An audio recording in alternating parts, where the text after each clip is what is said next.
think this would be a good time for our reactors to join us in case they want to participate in responding to some of these more global questions. So Chika, Patricia, and Irene, if you want to come back and join us. For those of you who may just be joining now late in the afternoon and you're wondering who are Chika and Patricia and Irene, just to give you a little bit of background on them, Chika is a research methodologist at the Program in Evidence-Based Care at McMaster University. And Patricia Hain wears lots of hats, but one of them is that she's joining us from the Cochrane US Network at the University of Colorado Affiliate Center. And she's an associate professor of physical medicine and rehabilitation at the University of Colorado Anschutz Medical Campus. And lastly, but not leastly, Irene Ward is a research coordinator for the brain injury program at the Kessler Institute for Rehabilitation. And she also holds other academic positions at Rutgers University and Seton Hall, that university's School of Health and Medical Sciences. So we do have some questions that we will be directing specifically at Irene and Patricia and Chika, but I did just kind of want to close out some of these audience questions, although audience, that doesn't mean we can't keep answering questions from you. Michelle Zank has wondered, she's noting, she just started a Twitter account for her organization. And I mean, we can start with you, Andy. What are the best ways that you would recommend that she gets followers? And then Chika and Patricia and Irene, if you have some suggestions, we'll turn to you. So, well, firstly, I would make sure you've got things to tweet about. I don't think that, goes without saying, but I think about, like I said with the allotment analogy, don't suddenly tweet for a week and then leave it for a month. To start to actually build a consistency. Think about it as if you're running down a running track and there's hurdles, and every so often you just need a good hurdler has a rhythm, and I think that's what you need to start off with perhaps. Also, don't be afraid to let people know, colleagues, via email, various interested bodies, that you're existing on social media via email, just to let them know you do actually exist and that they may wish to follow you. Make sure your profile captures exactly what your intentions are, what the profile is. Make sure it's visible and has the right identity. And just start to tweet at people who may be interested in what you're actually sharing. Actually start to kind of broadcast out there to particular people and start to follow the right people. Don't just follow loads of people like say for the sake of it. Actually start to think strategically who you're going to follow. I mean, there's lots of things you can do, but they're some of the main things that I would certainly suggest, really. Irene or Chika or Patricia, did you want to say anything more about building a Twitter following? You don't have to, because the center does have, Chika, were you going to say something? You look like you're on the brink. No, you're good. Okay.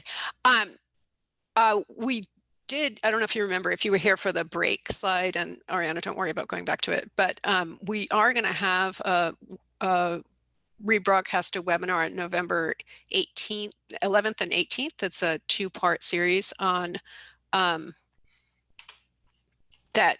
It's with Cami Hoyza and Tino Abayomi Paul, and Tino especially has built a big disability-oriented Twitter following, and they offer lots of tips of the trade. So we'll push this link out as well when we do the evaluation, but many of you, if you're interested in this question, may find that two-part webcast of interest.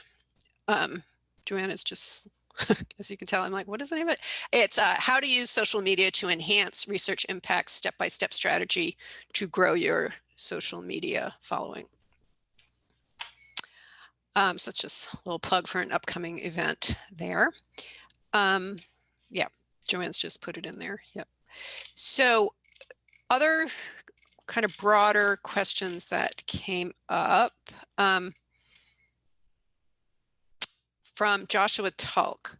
When I'm planning on creating content to add to our social media calendar, so to your point, Andy, of not like being all erratic about how you're posting, but actually being planful about it, what is the best way to select a good time? That is, how can I choose the best time to engage people both locally and internationally? Because, you know, as this conference illustrates, people are awake and asleep at different times throughout the globe. So, well, I would always say, because obviously people ask that question sometimes, and it's important to know the context, or because there's no one size again fits all for people depending on their audience. So it goes back to the thing of not being afraid to tweet the same thing more than once, but think about trying to do it in advance. So don't leave it to the week before where you suddenly fill your own timeline in with the same tweet, because I think people find that a little bit off-putting. They find it a bit of a spammy thing to do. So what I would suggest is think about those times. So I may tweet about our webinars at 9 o'clock in the morning and then 2 o'clock in the afternoon. So I'm sort of spreading across a wide spectrum there. I'm spreading to the east and to the west. And I'm also capturing people who might be looking at social media in the morning, but also looking at it in an afternoon in the UK. So, like I say, it's thinking about, okay, over the course of the next 2 weeks, let's perhaps put 3-4 tweets out and we'll just do them at different times. And because of the analytics with Twitter, you can start to dig in. There's plenty of guidance on analytics. You can start to see perhaps where it's had a bit of attention beyond just the actual retweets and the likes, because you may find, oh, we've had no retweets or likes, but you may have had views. It may have actually appeared and people have seen that. That's where you perhaps start to have a look at where there's been some kind of analytic response to that. And again, that's the sort of thing you use when people are wanting a case as to the benefits of social media. And over the time, and this is where you try and have a consistency. So the webinar series that I've created a template. It's reflective of Sheffield because our colour is blue. We're a blue university. And so by putting out the tweets with the banner and keeping that banner and keeping that same thing throughout, eventually it'll start to settle with some people who didn't see it the first time round, and they start to realise, okay, so Shah does this. I'm now starting to understand a bit more. So I wouldn't be shy of tweeting the same thing 3-4 times. I just wouldn't tweet it 3-4 times on a Monday, Tuesday, Wednesday, Thursday, because there may be nothing in between, and that just doesn't look great as well sometimes. Sure, I kind of stagger it, yeah. And I did just want to point, you know, since we started this whole discussion talking about all these different resources, that Jean Winook also noted that pexels.com, we were talking about pictures back then, has a really nice set of license-free pictures for your use, and Cochrane, Patricia shared, has a guide on picking images, including a list of places to get pictures, because as we know, that really does add to your engagement. So I was just Joanne, going to say go ahead. I was going to say one that I use in my presentations, and one again which I think is really overlooked, is Flickr, because they have things licensed under different Creative Commons license. So under the by attribution license, if you just do a search for Flickr Creative Commons, it will bring up the different sections by license. And if you search under such as the by attribution, then you will find countless photographs, predominantly from the US, which is quite handy. And I always use a URL shortener to shorten the actual URL link, because with Flickr you get excessively long links. So if you use Chrome, I use the bit.ly Chrome extension, so I don't have to go away from the website. I just click the extension, it gives me the thing, and I can copy and paste it. Perfect. We did talk quite a bit about this question with Caddy Inge and our reactors, but Andy, since you didn't have the floor at the time, do you have anything to say about, is there research-based ways about the effectiveness of social media as a strategy to reach underserved populations, such as those in rural areas or minorities? I don't know about those particular groups. I mean, there's plenty of evidence about research obviously getting more attention or more visibility. The one thing that I think we do know about social media and research and communicating knowledge is there is a glass ceiling, and breaking through that is the trick when you start to want to reach those communities. So that's where I think you need to partner up with organizations and charities that are based locally who can try and then broadcast that message on. So I don't know about research, particularly in that area about the effectiveness, but if it fits with a lot of the effectiveness of research communications, then there is definitely a glass roof that we have to get through. We do a lot of work at Sheffield in terms of public engagement, and invariably a lot of our public engagement events are attended by well-educated, middle-class white people, and Sheffield's a multicultural city.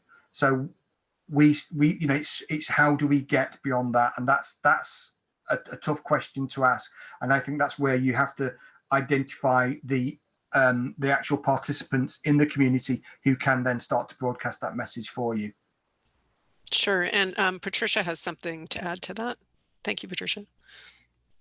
Yeah, I agree with Andy. I think it's so important to identify key leaders in the communities and also in different organizations and do partnership where then you can have their assistance in promoting, disseminating the key information to the different groups. So definitely partnering and finding collaboration with those key leaders is critical to outreach. Absolutely, Patricia. Chika, does your organization use social media to share its work?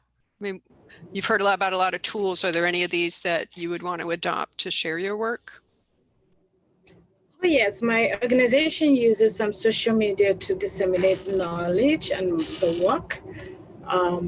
My organization is a very large organization. As a university, it serves the student community, it serves the research community, it serves the hospital. So at every step, it wears a different hat depending on the population it needs to serve. And but I know also that McMaster has been hiring social media experts, social media managers that help in the dissemination of knowledge and information.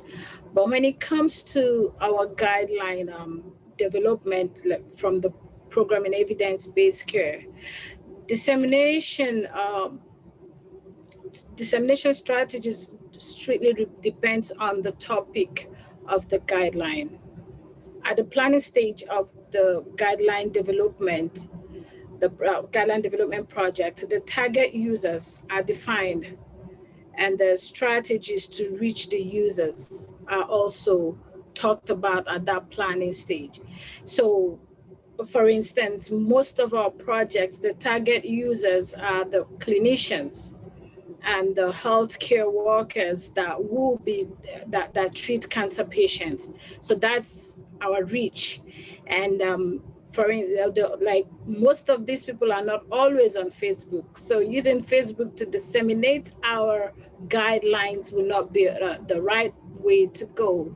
So, and but like I said before, we have a system that has been built in our guideline development, and in that system, through that in the project development stage, we have to identify all the people that we need to reach. And in the review stage, what we do then is now we use the review stage to prime the users that a guideline is coming. And so our review stage is usually done in 2 stages, where the first stage is just the content expert that did not get involved in the development of the guideline. So they read through it, they to know that everything is in line. The broader aspect of our review stage now goes into the community of physicians or community of the experts that will be treating the patients. So already, that's even before the guideline gets published.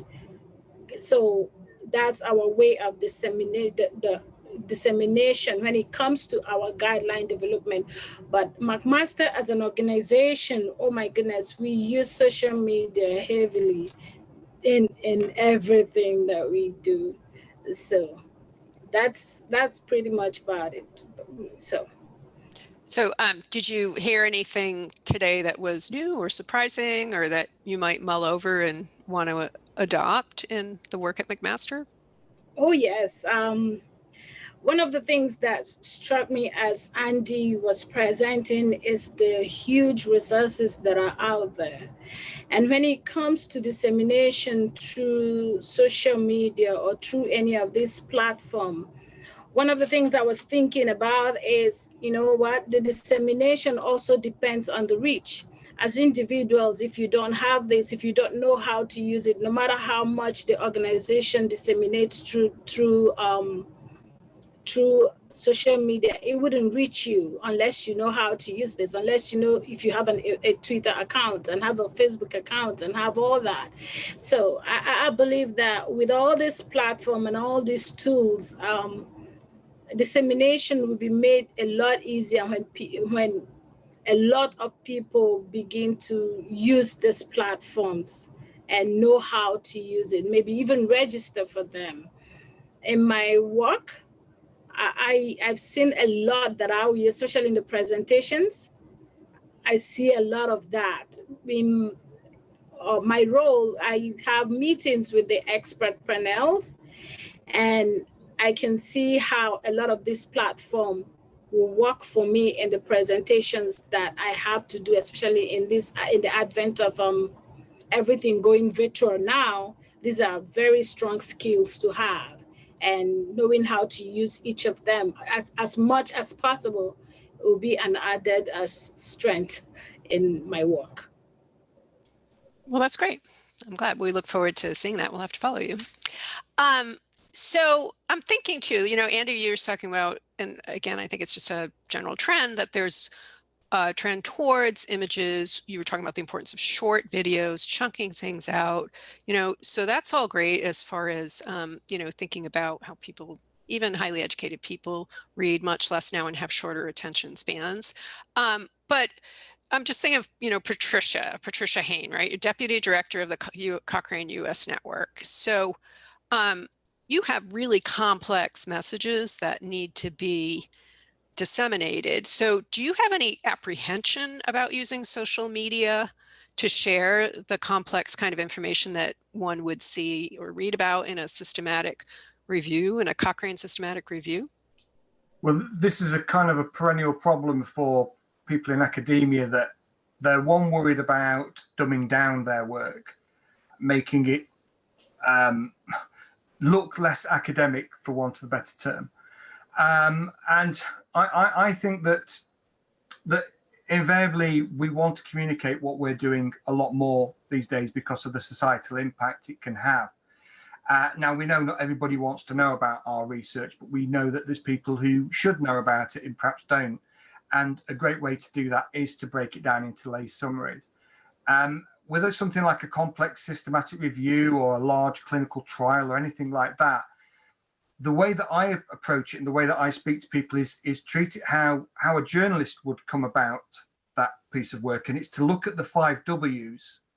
So it's the what, where, when, why, and I've suddenly forgot what the other one is. What, where, when, why, and who. And you answer those questions. And that is how you can turn that complex piece of work into something which is easier to digest without excessively dumbing it down or making it novelty, because I think, again, that becomes an issue. So you can then start to write about who is involved, who benefits from this work, where has it taken place, when did it happen, when do we find out the results, why are we doing it, which is a common one. So when research and anything complex is reported, quite often we don't know really why. and people then become critical. Well, they spent $1 million on this. Why did they do this? Well, again, it goes back to the breastfeeding story. We have to tell people why we're doing that research. So if you can break that work down into those 5 things, it does make it simpler. And you can then take that, extract it into a poster. You can extract it into a podcast. You could get 2 people to sit down and ask those questions. So why are you doing this research? So if you've done the research, you should know why you're doing it. You should know when you did it. You should know who was doing it, who was going to benefit. So if you start to do that, it doesn't dumb down, it disseminates in a way that a lot of people can understand, that doesn't take a lot of time. It becomes an animation, it becomes a video, it becomes a blog post. Sure.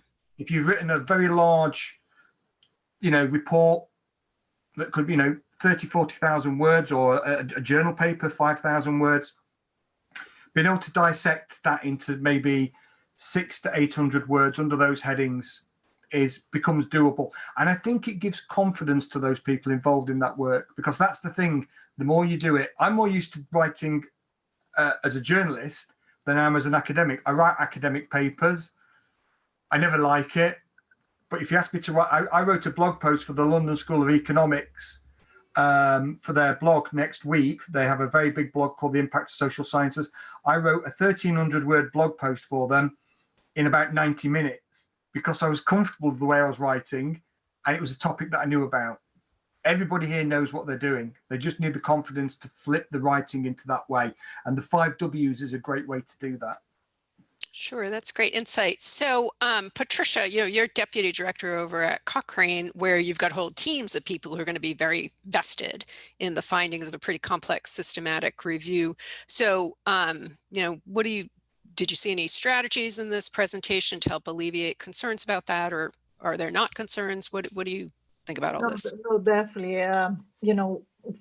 Right now for Cochrane, we are such in a critical time because with COVID and with all the unknown consequences that COVID has been impacting, not only the environment and healthcare and the living arrangements and so forth, we are in a moment that we have to find ways to really rapidly and effectively communicate and pass the best evidence. So we are always reinventing and innovating ourselves in terms of finding ways to be effective. So using social media, having those platforms is so critical for us. So we use all of them, Twitter, Facebook, Instagram, and YouTube. And we are working very closely with the journalists. So we have even a platform where we also learn so much about effective communication with those complex and technical information that we developed these Cochrane Evidence Essentials. So we have a whole platform that is to facilitate our communication and our products with our journalists, with the media, with the public. And we have been seeing very positive feedback. We saw that now in terms of child health, especially because of COVID impact, so many of the engagement of the public and the consumers in creating some other like YouTubes or blogs to disseminate and help their consumers to understand the impact of those conditions, they have been also growing and exponentially being used. So I think it's such a critical time, and we are learning fast and applying fast and working very closely to our key partners. Thank you. And I noticed Mariah Umaquit has shared a Cochrane dissemination checklist of things to look over when sharing health evidence.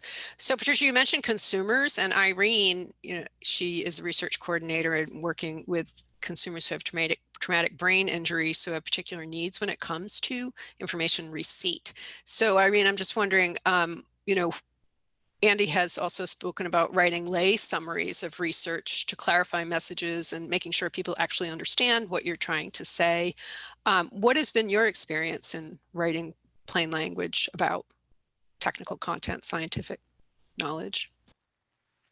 Yeah, I mean, so it's similar in the sense of what Chika said, that the organizations I work for use probably a lot of different modes of social media in terms of there's a Facebook page, there are Twitter accounts, things like that to engage a network. And actually a lot of that network is often formed from former research participants. They sort of sign up to be part of this research community. And so in terms of consumers, patients, family members, since we're a rehab organization, that piece of family and caregiver is very instrumental in that community of research as well. So it ends up becoming essentially this community of people that have either participated in research and therefore are sort of primed for that information and seek it. But in terms of my own personal sort of experiences in presenting information, research information, or even clinical practice type things to more of a lay audience, it is different, and I think I'm still figuring out ways on perfecting it. And I get those opportunities because we have a consumer conference where that community is essentially welcomed in, and off of whatever the theme or topic is, we have presenters that discuss that. And I honestly think that in many ways that exchange, that conversation, the questions that come out from the audience are so informative of the things that we can do as clinicians and researchers to serve them better.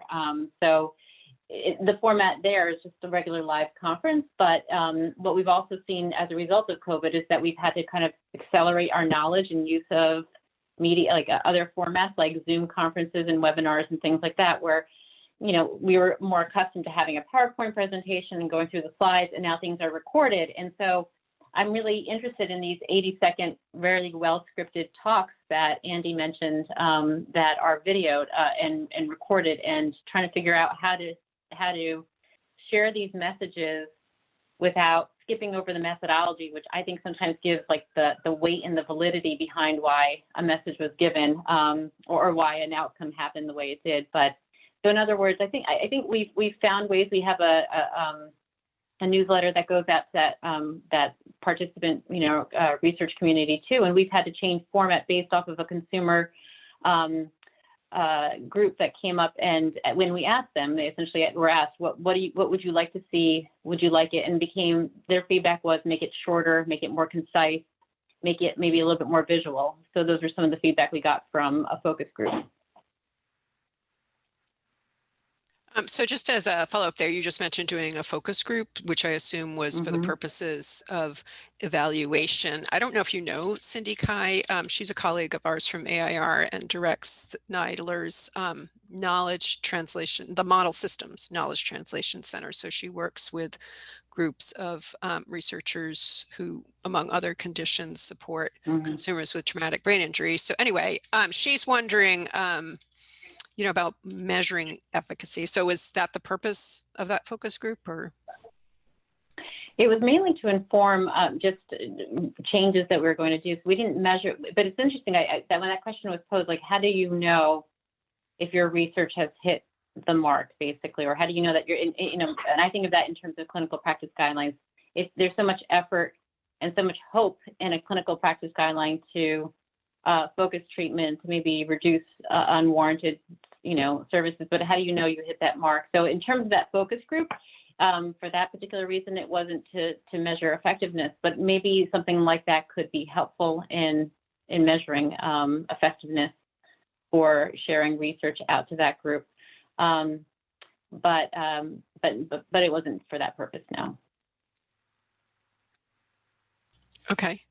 Or Chika or Patricia we heard from Katie Inge earlier this afternoon about a randomized control trial of a Facebook secret group. So that's obviously a pretty elaborate way of trying to test the efficacy of a strategy. Are you, Patricia, I know there's over at the Campbell Collaboration, the sister to Cochrane, Cindy's co-chair of the Knowledge Translation and Implementation Coordinating Group, which tries to foster systematic reviews that actually synthesize evidence on knowledge translation strategies. Is Cochrane involved in any initiative like that, where we're looking at the evidence for the outreach, in this case, specifically social media? Yes, so we have an engagement networking group, and so I believe it's Richard Morley is the chair. So he has been taking some of those initiatives, and mostly at the level of the Cochrane Central with, the office that is on UK. But we are in conversation. So the US network, that has been a new network, I think this is going to be our third year. So we are starting to work more closely with the Central to adapt and implement some of those projects and approaches that they have been already developed. So it's we are learning as well, and looking for new opportunities to elaborate on that and expand on that. Sure. And I noticed Mariah, Cochrane is doing a training on evaluating knowledge translation. That's coming up right on Monday. So folks, hurry up and sign up for that. And Andy, do you know of any kind of studies of knowledge translation in the social media realm? Like, what works kinds of studies? Well, there's plenty of work gone on out there, and in terms of kind of what works specifically, well, certainly what we say, the kind of a lot of base of my talk was around the visual side of things is certainly the thing that does work above most other things, also including links within the tweets. So there is actually something there to get somebody to the source. It's very easy to put a tweet out about something and not link. Nobody will go searching for the link invariably. They're the kind of the main sort of areas. But like I said, it's a constantly changing arena, really.